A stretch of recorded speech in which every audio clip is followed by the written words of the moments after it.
Today we're looking at some of the ways you can name your characters. There are lots of sites out here that you can get through either a search at Bing or at Google that will get you to baby name sites. These are a very good source of names, like this one, Mom Junction, baby names.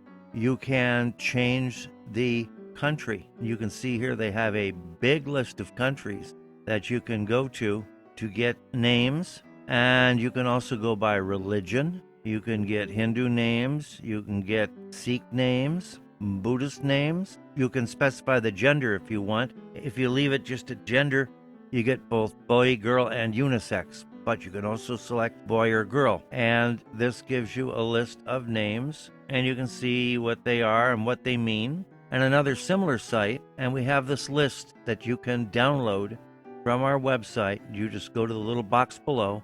From our list, you can get to all of these sites and enjoy yourself. This one here, Family Education, is set for Japanese. And this is Japanese last names. There's a big list there. I needed a Japanese character. I also needed Swedish characters, Austrians, Germans, people from New Zealand. And they have unique names, first names and last names that are common. So if you're naming characters from Great Britain or Australia or New Zealand, you're going to want to get the most current names you can. I do science fiction, so I drew names from stars and planets. The best place for that I found was Wikipedia. Here is the proper name for stars. You don't want to really use super popular stars like Betelgeuse, although that's been used in the movie, or Polaris, more obscure names. And most of these names come from Latin, Greek, or Arabic. You don't want to use Altair because everybody's familiar with that from the movie Forbidden Planet. So you don't want to use a name that really is super familiar unless you want it to be familiar. Arcturus is another name that's super familiar. You pick a name that you like. That's the real key as you go through these lists, and you either pick it based upon the meaning or you pick it based upon the way you like it, the way it rolls off your tongue, the way you say to yourself, it's going to stick in my mind for a character, and therefore it may stick in other people's minds. I also did characters based upon the moons of Saturn and Jupiter. Of course, mothers like to name their children after things that are named around the planetary area. There are also fantasy generators that you can go to.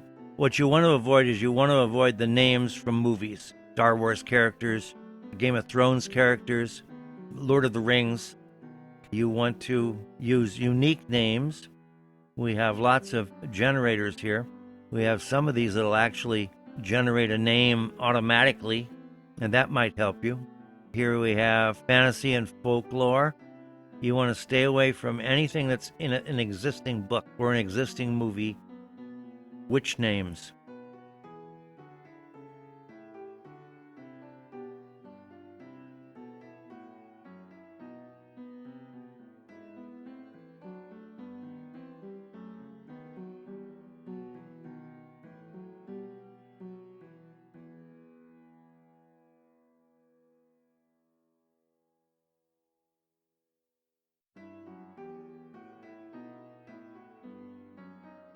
Anyway, you can see how these generators work. You simply look and you can mix and match.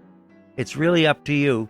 You're the author of the book. This is just giving you an idea of where to get names from. And if you found this useful, give it a thumbs up. And don't forget to subscribe and have a good writing day.